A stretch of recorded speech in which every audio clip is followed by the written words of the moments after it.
السلام علیکم پیارے بچوں، کیسے ہیں آپ سب؟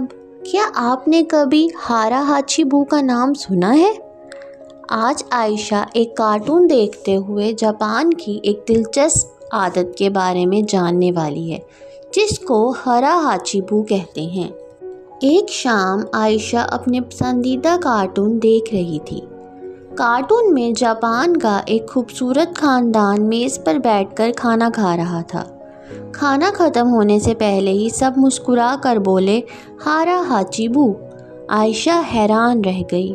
رومی، یہ ہارا ہاچیبو کیا ہوتا ہے؟ رومی نے کہا، مجھے بھی نہیں معلوم، چلو ابو سے پوچھتے ہیں۔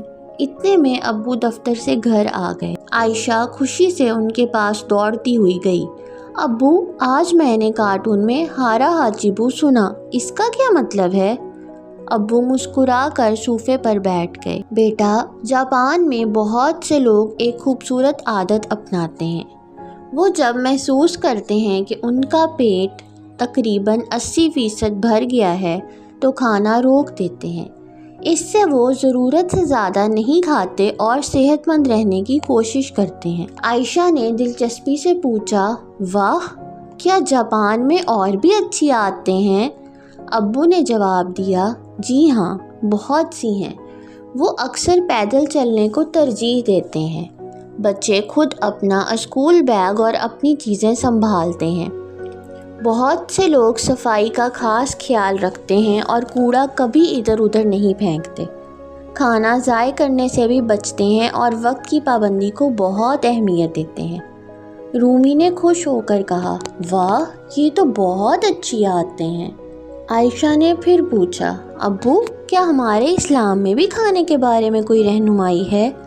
ابو نے محبت سے جواب دیا، بالکل بیٹا، ہمارے پیارے نبی حضرت محمد صلی اللہ علیہ وآلہ وسلم نے بھی ہمیں اعتدال سے کھانے کی تعلیم دی ہے۔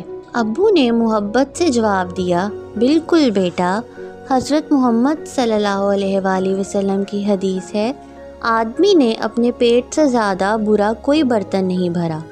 آدم کے بیٹے کے لیے چند لقمے کافی ہیں جو اس کی کمر سیدھی رکھیں۔ اگر زیادہ کھانا ہی پڑے تو 1/3 کھانے کے لیے، 1/3 پانی کے لیے اور 1/3 سانس لینے کے لیے چھوڑ دے۔ عائشہ خوش ہو کر بولی، تو اچھی عادت جہاں بھی ہو ہمیں اسے اپنانا چاہیے اور اسلام کی خوبصورت تعلیمات پر بھی عمل کرنا چاہیے۔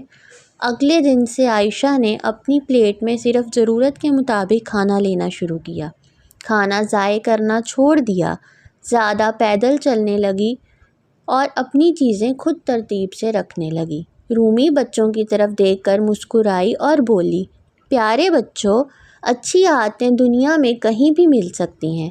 اگر کوئی عادت صحت، صفائی، نظم و ضبط اور دوسروں کی بھلائی سکھاتی ہو تو اسے ضرور اپنائیں اور یاد رکھیں، ہمارے پیارے نبی حضرت محمد صلی اللہ علیہ وآلہ وسلم نے بھی ہمیں اعتدال، صفائی اور اچھے اخلاق کی تعلیم دی ہے۔ اگر آپ کو ہماری کہانی پسند آئی تو ویڈیو کو لائک کریں، اپنے دوستوں کے ساتھ شیئر کریں اور ہمارے چینل کو سبسکرائب کرنا مت بھولیں۔